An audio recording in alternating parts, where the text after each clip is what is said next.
Hey, what's up? Andrew Kramer here, VideoCopilot.net, and welcome to another very exciting tutorial. And if you know me, you know I don't say that for just any tutorial. In fact, I never say that. And that's what makes this tutorial specifically exciting, like I said. So you're going to have to believe me on that. What we're going to be creating is a cool design based on the TNT network graphics by Troika Design Group. And they did an awesome job. I was completely blown away. And, there's some cool techniques in here that I want to share. And, it's nice to create a cool design while we're at it. So here's what we're going to be creating.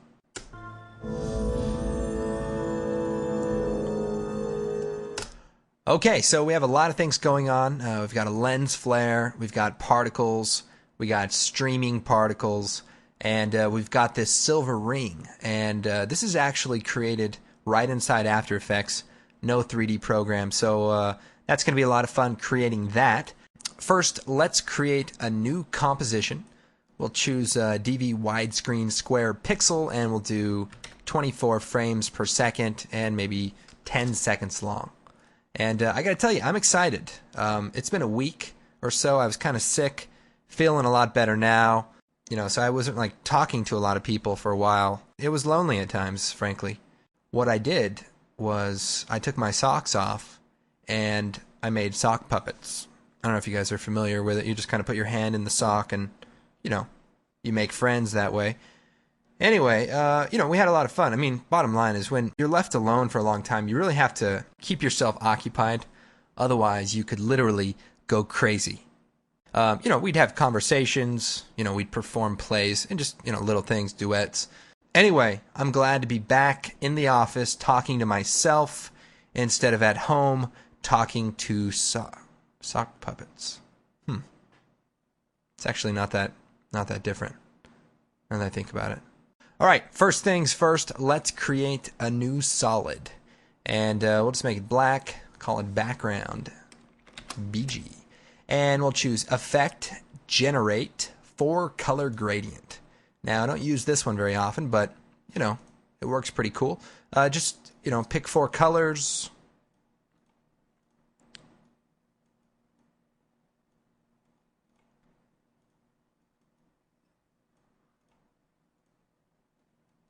And it's just kind of cool to use colors that aren't all exactly the same, and it just kind of creates an interesting contrast. And you can move them around, and they kind of blend in different ways. So kind of a cool abstract background, quick enough. Now we are going to be using a free Video Copilot preset. So head on over to VideoCopilot.net, click on Tutorials, and click on Presets. And there's a preset called the 3D Orbit tool. And go ahead, click on that, download the project file, and install all the presets, and it's going to show up, and we're going to be using that one. Now, if you're not sure how to install the presets, check out the Sure Target Energetic Titles tutorial. Walks you through that. Oh, by the way, the music and sound effects you heard for that demonstration from Designer Sound Effects and our Cinematic Music Design Tools Pro scores. So check those out and create some very cool music tracks. So on to it. Now, the first thing we want to create is our silver ring. So let's create a new solid.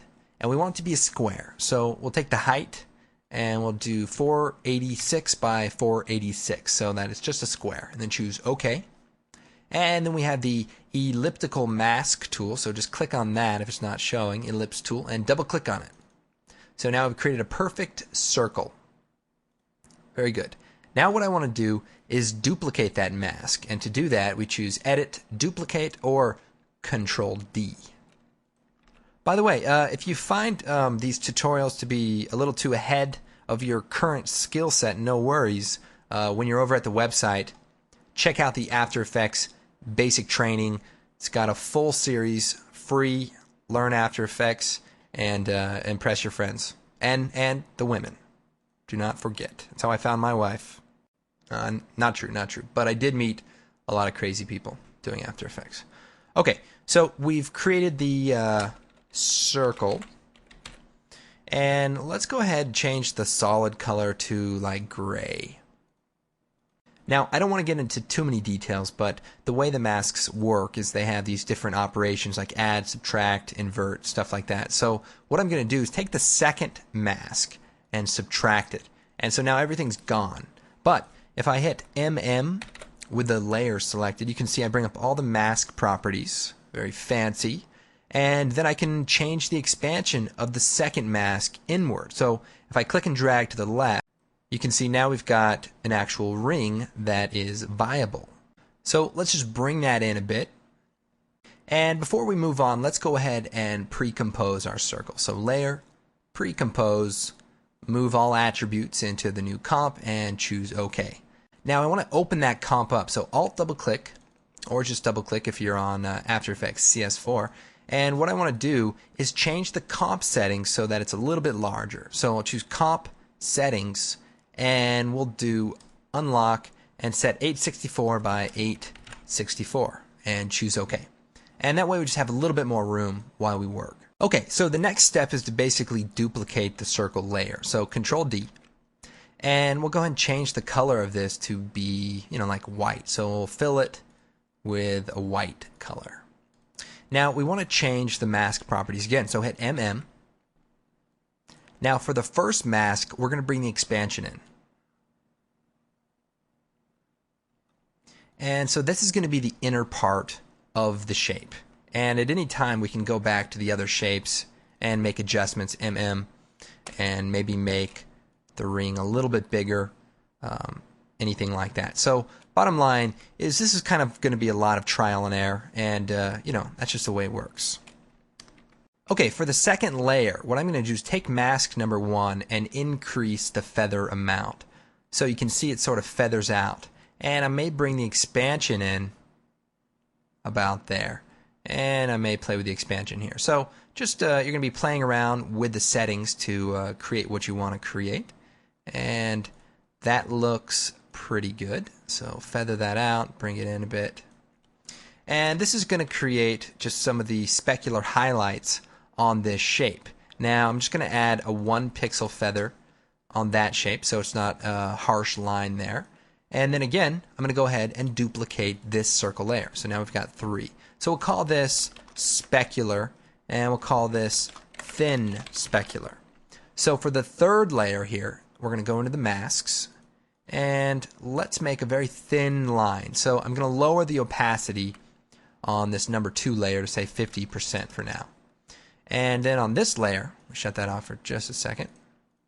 We turn it on, and we'll hit MM. And we'll bring the feathering down, and we'll bring the size of the mask down. So this time it's just a very thin edge. The other fun thing now is we can take, say, the second mask, turning on the masks here, and we can make some adjustments to it. So if we click on it, and let's lock the top mask, and then we'll select this mask, and then just click one of the points, and click it in with the arrow keys, the left and right arrow keys. So move it over a little bit to the left. And what we've done is thinned it out so it disappears, but up here we can still see it. So just kind of a nice way to give the shape a little bit more life. Now for the specular layer, let's bring the opacity of it up just a little bit. Now another thing I want to do here is maybe take one of the masks of this one, hit M, lock this one, and then click away, select the layer, and then click the top point, and with the arrow keys move it up. And what we're doing is making that specular part on the top here very large, and in contrast we might take the side ones and move it in. Depending on what we want it to look like. And so now you can see we've created sort of a realistic looking shading effect. And it doesn't stop there. Let's go ahead and move on. I'm going to go ahead and duplicate the bottom layer and move it to the top. And we're going to create a shading around the outer edge. So we'll choose Generate Fill. And we'll use just a dark gray color. And we'll hit MM. And we'll bring the mask expansion up. Now we'll go ahead and bring the gray color down just a little bit so it's not too dark. And what I'm going to do is now create kind of a specular highlight for the edge. So we'll take the thin specular, Control D, duplicate that, we'll move it up here to the top, and turn the mask back on. And we'll solo it here just for a second. And what I actually want to do is turn on the continuous rasterization, and then hit S, and we're going to scale it up to move it out. And the reason we do it with the scale is because that way we don't have to change the size of the layer, and it just gets a little messy if we do it that way. This is just an easier way to do it. But when I scale it up, I move the specular from being there to being up here at the top. And then I can make some adjustments to it, at this point. Now, I want this to be a very thin specular point, so I'm going to bring this shape in as well as this shape. And so what that does is leaves a very small shape here at the top. Okay, so that's pretty much what we're going for. Now, if you want to make it a little bit more fancy, check out the comp I did called Test Shape. And I just used a few more layers and a little bit of color, but ultimately I basically used the exact same setup. And I also added a little bit of rotation on some of those. And the way I did that, for example, is taking, say, the specular layer here and hitting R, and alt-click on the rotation and type time times 80, and that way it just kind of rotates around.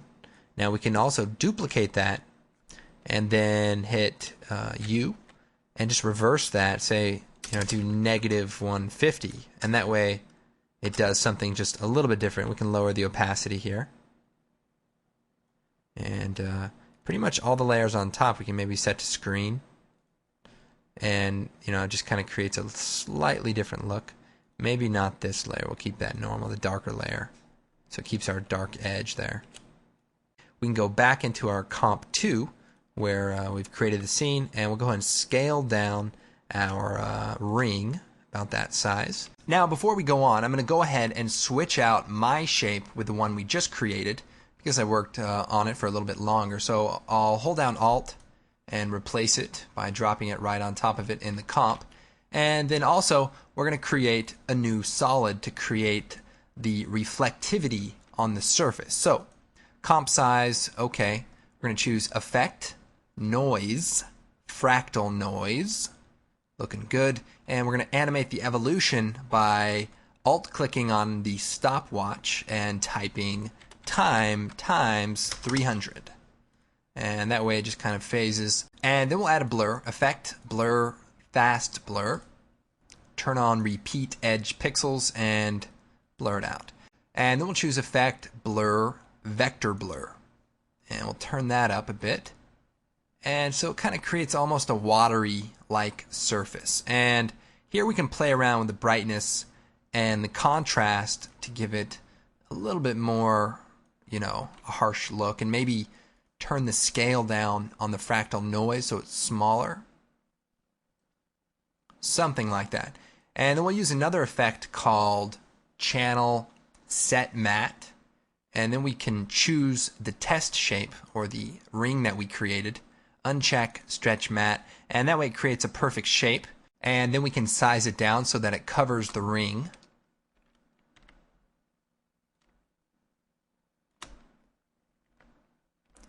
And let's change the transfer mode. So hit F4 if it's not up. And we're going to change it to soft light. So overlay, soft light. And so it gives it a very nice, very fluid looking reflectivity. And I'll just preview a second of that. We can take a look. Very nice. It's a bit slow to render, so we'll just shut it off while we work, and we'll turn it back on a little bit later. Okay, the next thing we need to do is create a null object. So, layer, new, null object, and we'll go ahead and make it three-dimensional. Just do it right now, probably a good time. And then we'll come over to the effects and presets, and we're going to type orbit. And remember, this 3D orbit preset can be downloaded from the website, and we're going to take it and we're going to drop it onto the 3D null object. Now, what it's going to do is rotate in a circle. Now, we can't quite see it because we're right at an angle with it, but if I look at a custom view, you can see it's basically making a circle. So what we're actually going to do though is make a slight change to the expression. So hit U, go into the expression and go down to the very bottom, scroll down, and we're going to change this last line. We're going to change it from 0, Z to Z, 0. And what that's basically going to do is make it so now it rotates in a circle facing the camera. So if we bring the radius down, you can see now we have a perfect circle at the camera. So just a slight change, and it's going to work exactly the way we need it to. So just change the radius until it lines up with your circle, and then just make sure that it follows your circle. You may want to check to ensure that your circle is right in the center, and it looks pretty close. The next thing we want to do is set up our particle system. Now, I am going to be using a third-party particle system, Trapcode Particular, but I'll go ahead and show you a quick way to do it with the standard particle system. It just won't have all the features. Now, you can get that from trapcode.com, and no, I don't get a commission for letting you know about that. I really believe that Trapcode Particular is an essential tool for After Effects. So, moving on, we're going to create a new solid, and we'll go ahead and make it red, whatever. And we'll call this particle world and choose OK. And then we're going to choose effect, simulation, particle world. Now, particle world is a great plugin. It just has some weird limitations. And the first thing is if we go into the producer, the position X, Y, Z are just these obscure values. So we have to use an expression to get it to link to an actual position of a 3D layer in After Effects. So what I'm going to do is go into the particle world settings, and I'm going to alt click on the position X, and that brings up our expressions. And what we're going to type is X equals, and then we're going to take the pick whip, come down, click on the X value for the position of the null object. So X, Y, Z. We're going to click X, and then we're going to type minus this comp, capital C, dot width divided by 2. And then we type X divided by this comp dot width. Now I'm going to reuse the expression. So I'm going to copy it, right click, copy, alt click on position Y, paste it, and make a slight change. We're going to change it from 0 to 1, and we're going to change width to height. And that way, everything works according to the Y position. Now we're also going to alt-click on the position Z, right-click, paste, and we need to mostly delete everything after the 0, change the 0 to 2. So remember, 0, 1, 2, X, Y, Z. And X divided by this comp.width is correct. We'll click away, and now our particle system is going to follow that null object. So we'll go ahead and shut off all the viewing tools of Particle World, and we'll close the layer down, and we'll just make a few adjustments. First, on our null object, we're going to change the speed to -300, and we'll probably move over here. Let's see. Perfect. Now, in Particle World, let's go down to the particle and physics. We'll turn the velocity down so that it doesn't shoot out. Particle type, change to a shaded sphere or a faded sphere, okay?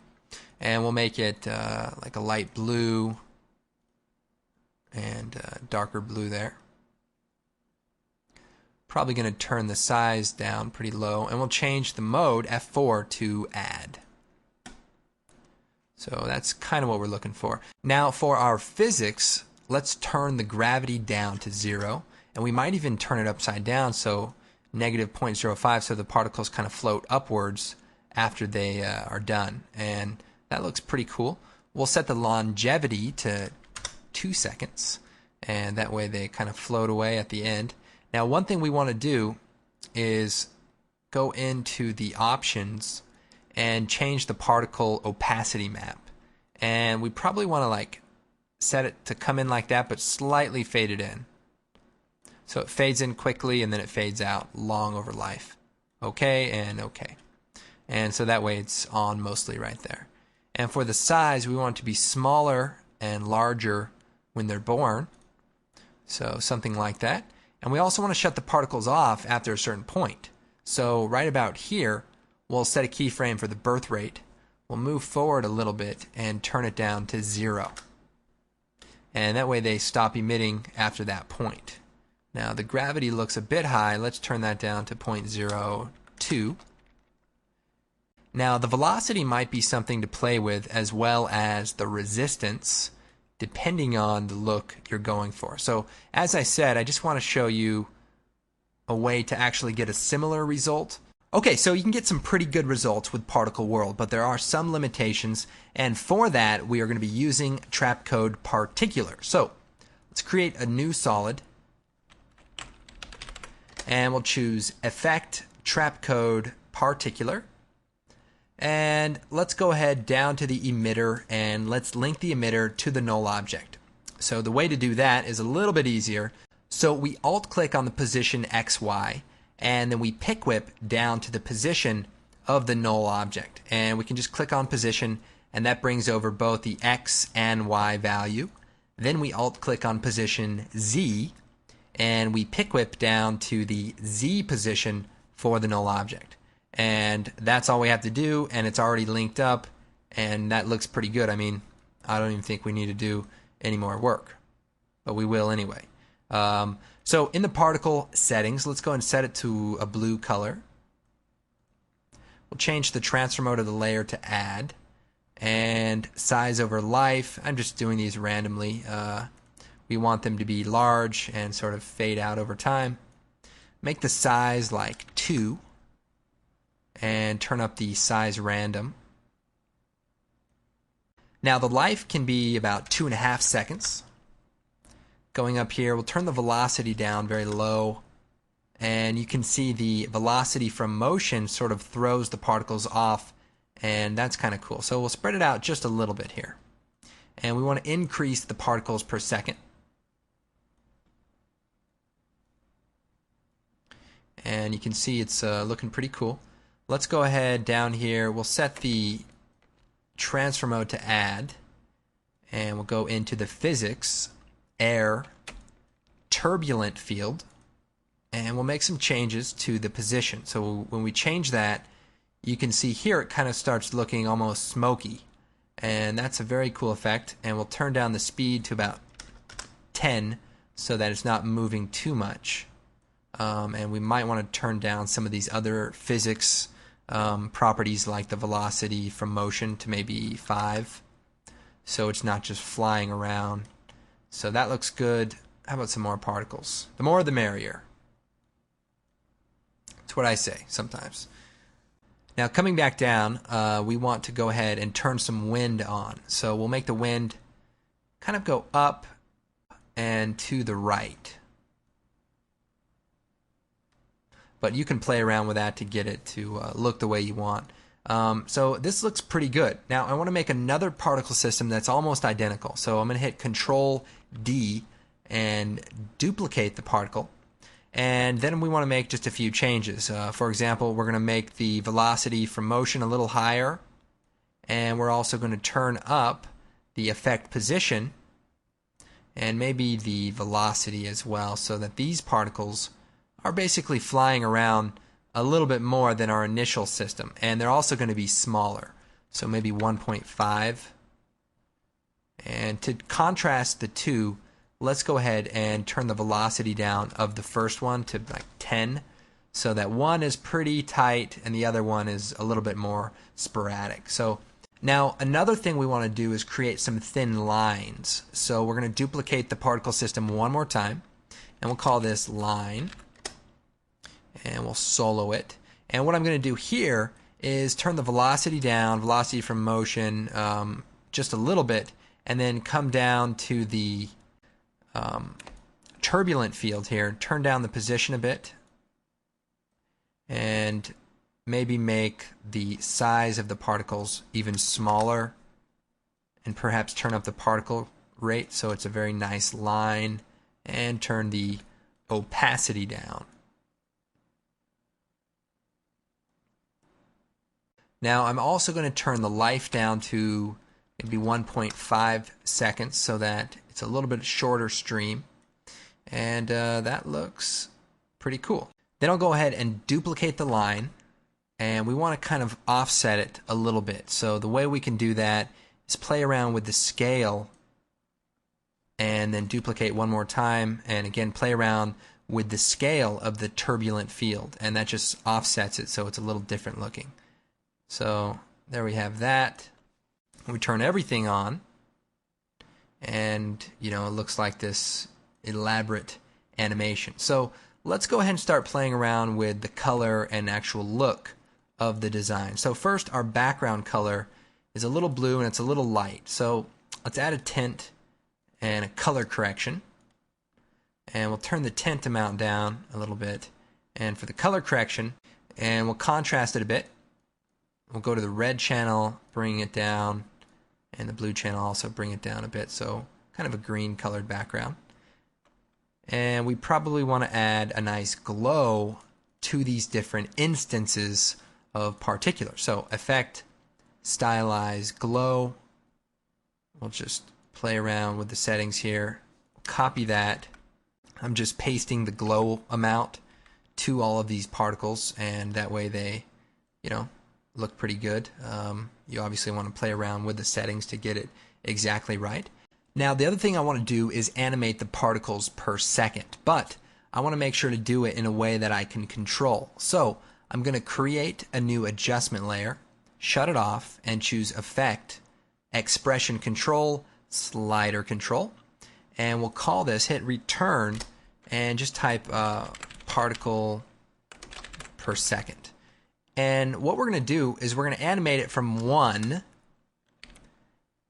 keyframe, hit U, and move forward a little bit, down to 0.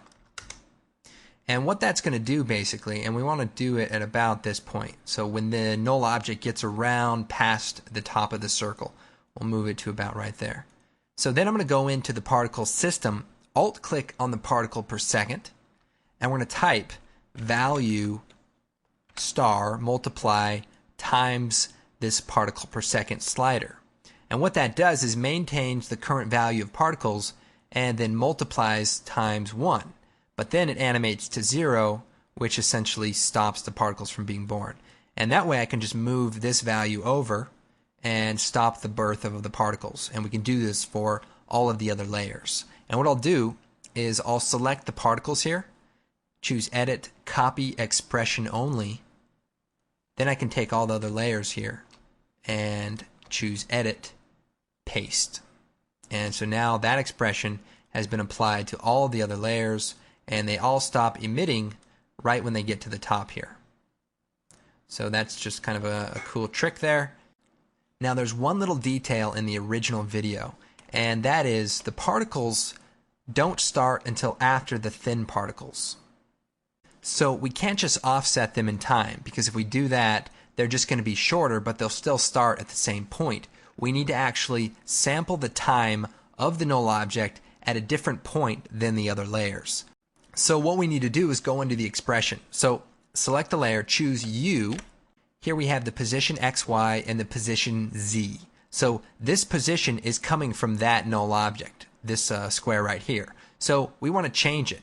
So right now it's saying position, and we're going to add dot value capital at capital time parentheses, and we're going to type time minus 0.05, for example. And let's see what that does. And we'll go ahead and solo that, and we'll turn on the null object also. So you can see we've kind of let it a little bit, and if we change the number here, say to 8, it'll be even further away. We could do 12, and it'll again be further away. So it's a pretty simple expression, and we'll go ahead and copy it and paste it to the other values. Now in this case where we're using this number here, we can go ahead and put it right before it. So position dot value at time. Now we do want to copy this and paste it to the other layer, and to do that we'll select the two parameters, edit, copy expression, select particular, and edit, paste. So now we turn everything on, what's going to happen is our thin particles are going to come flying around. Actually, we'll just shut these two off for just a second and maybe just move the position of these so they're a little bit more random looking. So now we want to animate our ring. So we'll choose Effect, Transition, and we'll try the Radial Wipe. So if we animate the transition completion, you can see we've already created, the kind of animation that we want. Turn the feathering up, and then just, turn on the stopwatch, hit U, and we'll move it over to the beginning, and at the end, we want it fully animated on.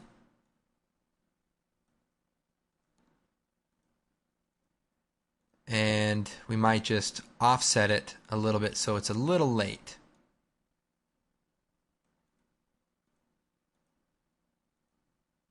The other thing we want to do is add a cool lens flare. So we'll choose New Solid, and we'll make it black, OK, flare, OK, and we'll choose Effect, Generate Lens Flare. Easy enough. We'll tint it, and then add a color correction curves, and that way we can kind of colorize it for a nice bright blue flare.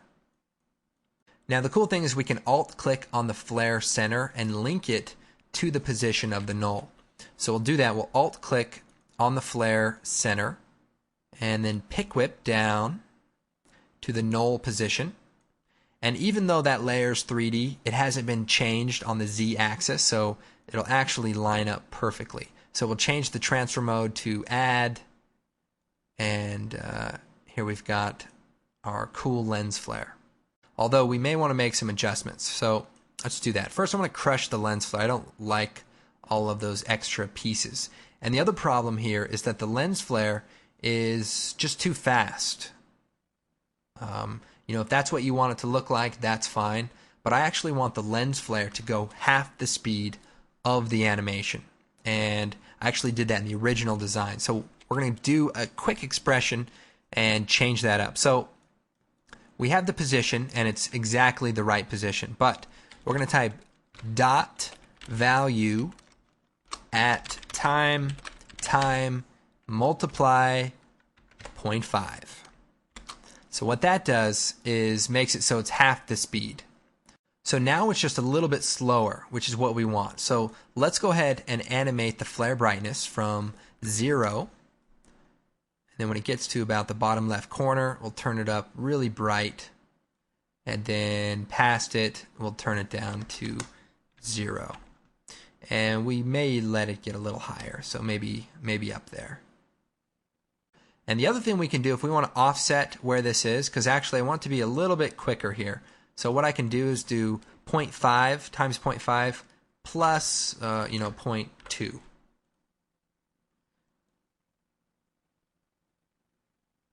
So there's, you have a lot of control with simple expressions like this. So maybe 0.15. And you can, play around and get it to look the way that you want. Now, the other thing I want to do is add a, anamorphic stripe to our lens flare. So to do that, we're going to create a new blue solid, somewhere in that range. And we're going to create a circle mask, and we want to do it right there in the center. And we need to do a couple of things. So we can stretch out the side here.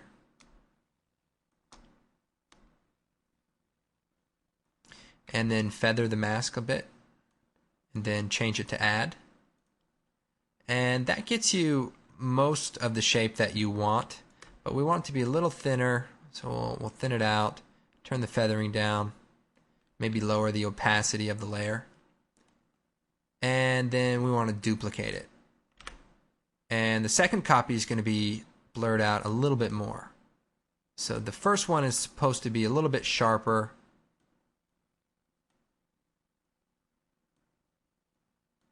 Not as much feathering, and the top one will be, a little softer. So go ahead and play with that until you get it the way you want. And once you do, then we're going to link the position to the flare. So if we bring up the flare position, we can alt-click on the position, link it to the flare center, alt-click on the position, link it to the flare center, and so now you have, this anamorphic flare. The only problem is it's not fading out. So we're also going to add a quick expression to the opacity. So to do that, we're going to alt-click on the opacity, and we're going to link it to the flare brightness so that these two values link together. And that should actually do it. Alt-click, link to the flare brightness. And there we go.